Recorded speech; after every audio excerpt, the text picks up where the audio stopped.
तारीख 1 जून 2001 नेपाल के शाही महल में एक पार्टी चल रही थी। राजा वीरेंद्र विक्रम शाहदेव और रानी ऐश्वर्या समेत राज परिवार के 1 दर्जन से ज्यादा लोग उस पार्टी में मौजूद थे। रात करीब 8 बजे इस पार्टी के होस्ट राजकुमार दीपेंद्र भी हॉल में आए। वह पूरी सैनिक वर्दी में थे।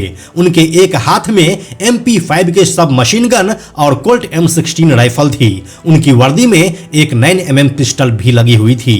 राजकुमार दीपेंद्र ने अपने पिता राजा वीरेंद्र की तरफ देखा और दाहिने हाथ में पकड़ी हुई सब मशीन गन का ट्रिगर दबा दिया।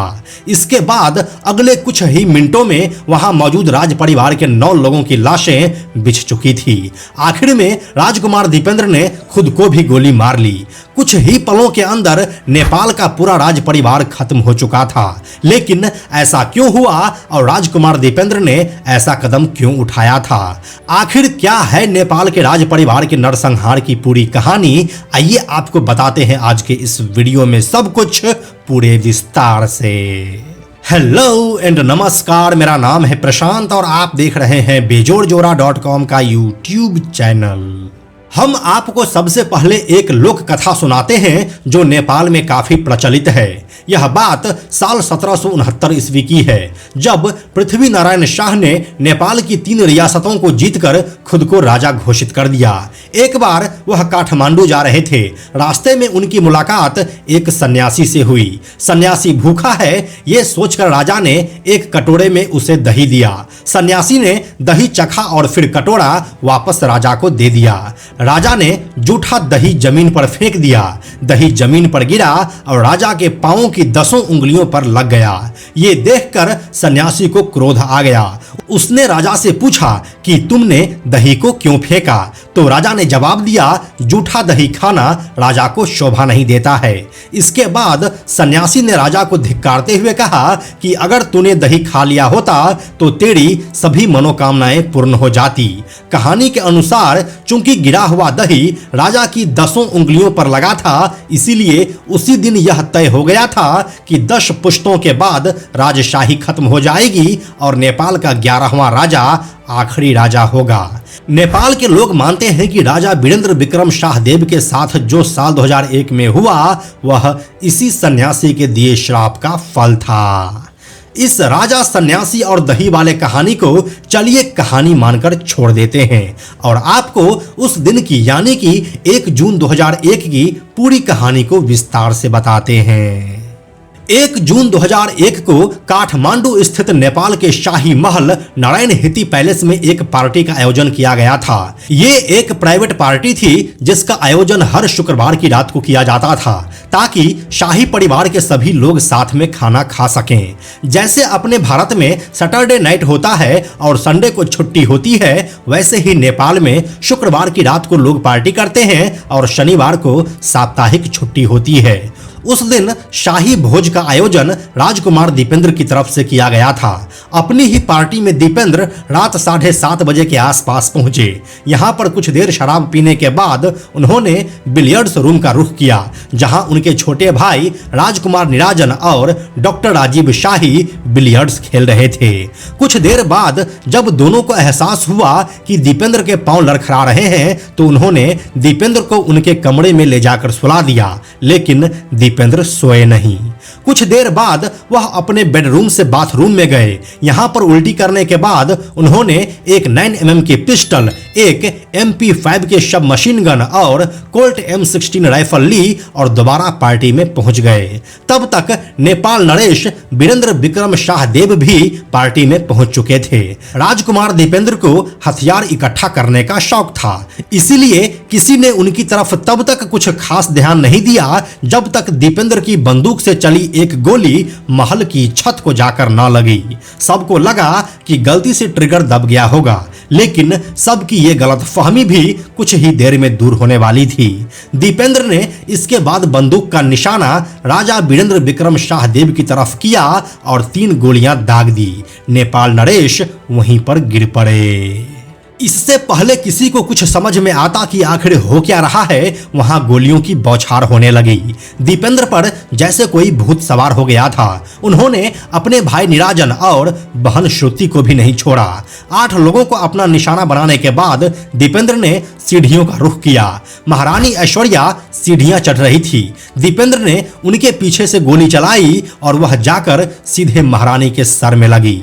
3 से 4 मिनट में दीपेंद्र 12 लोगों पर गोली चला चुके थे। आखिर में वह गार्डन से होते हुए बाहर तालाब पर बने ब्रिज पर खड़े हुए और जोर जोर से चीखने लगे। फिर खुद को भी सिर में गोली मार ली। इस नरसंहार के बाद नेपाल नरेश वीरेंद्र विक्रम शाहदेव की सांसें अभी भी चल रही थी। उन्हें तुरंत ही अस्पताल ले जाया गया और साथ ही उसी गाड़ी में दीपेंद्र भी थे और वो भी अभी जिंदा थे। यहाँ पर संजोग कुछ ऐसा हुआ कि गोली चलाने वाले राजकुमार दीपेंद्र और जख्मी पिता महाराज वीरेंद्र को एक ही कार में अस्पताल ले जाया गया। रात 9:15 पर घायलों को लेकर कारें अस्पताल पहुंची।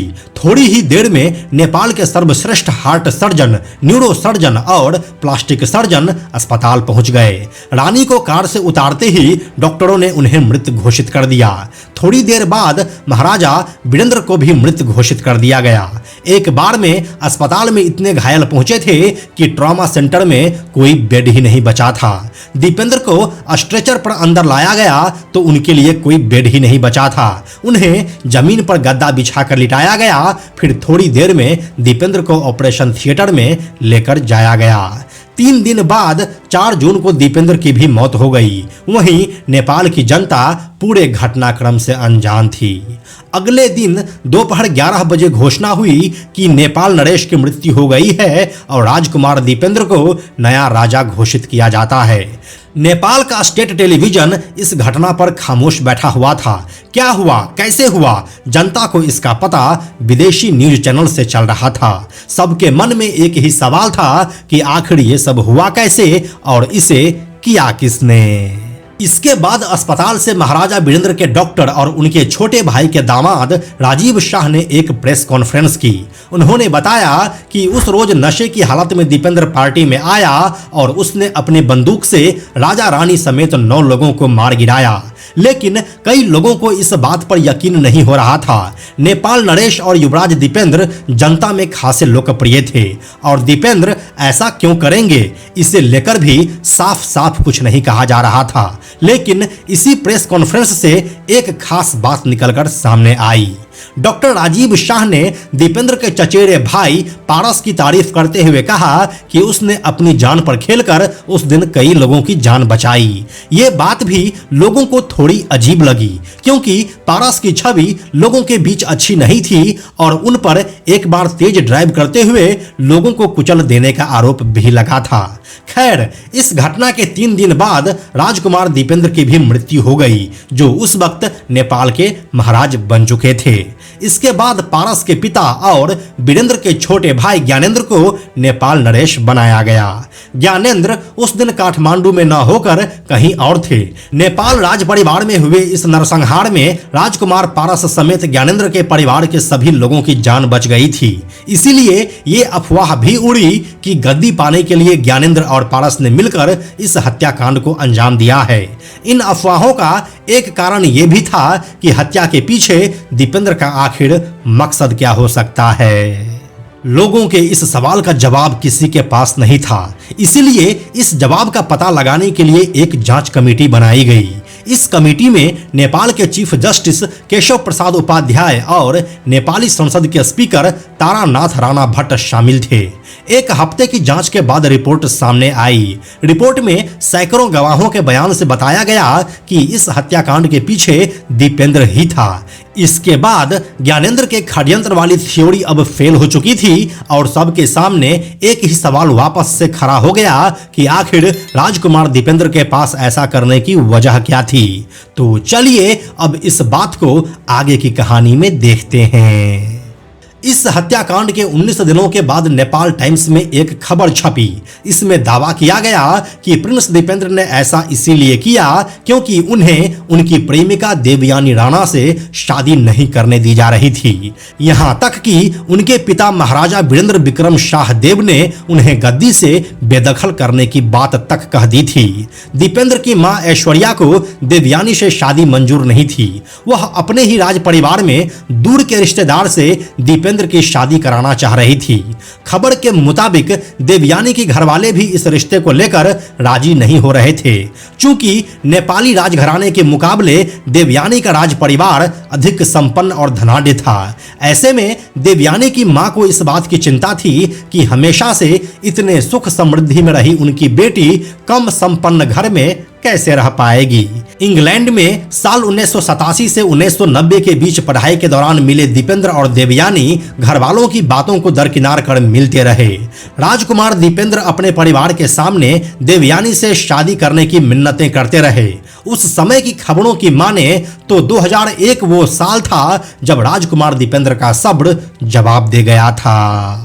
इस घटना के पीछे एक और थ्योरी सामने आई कि नेपाल के राज परिवार को तबाह करने के पीछे रॉ और CIA की साजिश हो सकती है। हत्याकांड के एक साल बाद 6 जून 2001 को नेपाल में अंडरग्राउंड माओवादी नेता बाबूराम भट्टराई का कांतिपुर अखबार में एक लेख छपा। इसमें कहा गया कि यह पूरी घटना एक पॉलिटिकल कॉन्स्पिरेसी थी।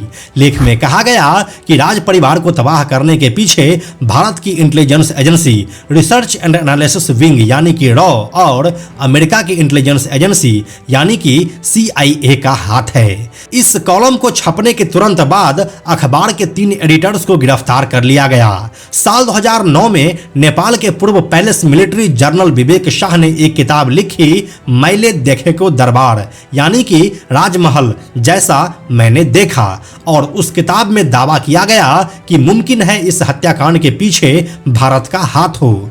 नेपाल के ही एक और माओवादी नेता पुष्प कमल दहल प्रचंड ने भी दावा किया कि इस हत्याकांड के पीछे रॉ की साजिश थी। लेकिन ये सब मात्र एक थ्योरी बनकर ही रह गई और इसके कोई साक्ष्य नहीं मिले। इस नरसंहार की जांच के लिए नेपाल के चीफ जस्टिस केशव प्रसाद उपाध्याय और नेपाली संसद के स्पीकर तारानाथ राणा भट्ट की एक कमेटी बनाई गई, जिसने इस घटना में नेपाल नरेश वीरेंद्र के भाई ज्ञानेंद्र और भतीजे पारस के इन्वॉल्वमेंट को पूरी तरह से खारिज कर दिया था। तो कुल मिलाकर बात अब यही रह गई थी कि इस नरसंहार के जिम्मेदार सिर्फ और सिर्फ राजकुमार दीपेंद्र ही थे। लेकिन उसने इस घटना को क्यों अंजाम दिया था, इसके जवाब में या तो आप देवयानी वाला थ्योरी ले सकते हैं या फिर उस सन्यासी के श्राप को ही सच मान सकते हैं। ज्ञानेंद्र वीर विक्रम शाह देव नेपाल के आखिरी राजा साबित हुए और वह साल 2001 से लेकर 2008 तक नेपाल के राजा रहे। इसके बाद नेपाल में राजशाही खत्म हो गया और लोकतंत्र का गठन कर दिया गया। तो यही थी नेपाली राज परिवार के नरसंहार की पूरी कहानी। यह जानकारी आपको कैसी लगी हमें कमेंट सेक्शन में लिखकर जरूर बताइए। हमें आपके कमेंट्स का इंतजार रहता है। हम जल्दी मिलते हैं आपसे एक नए कहानी के साथ। अंत में एक और ज़रूरी बात, हमने बेजोड़ जोड़ा का एक टेलीग्राम चैनल भी बनाया है जहां आपको हमारे सारे वीडियोस के लिंक सबसे पहले मिल जाएंगे। इसलिए आप लोग टेलीग्राम पर भी हमसे जुड़ें। टेलीग्राम पर हमसे जुड़ने के लिए सिंपली आप टेलीग्राम ऐप के सर्च में जाकर बेजोड़ जोड़ा लिखिए और चैनल पर जाकर ज्वाइन बटन क्लिक कर दीजिए। आप हमसे जुड़ जाएंगे। यह वीडियो अगर आपको पसंद आया तो इसे लाइक और शेयर जरूर करें। आने वाले वीडियोज़ के लिए बेजोड़ जोड़ा को सब्सक्राइब करके बेल आइकन को टच करना ना भूलें। Thank you so much.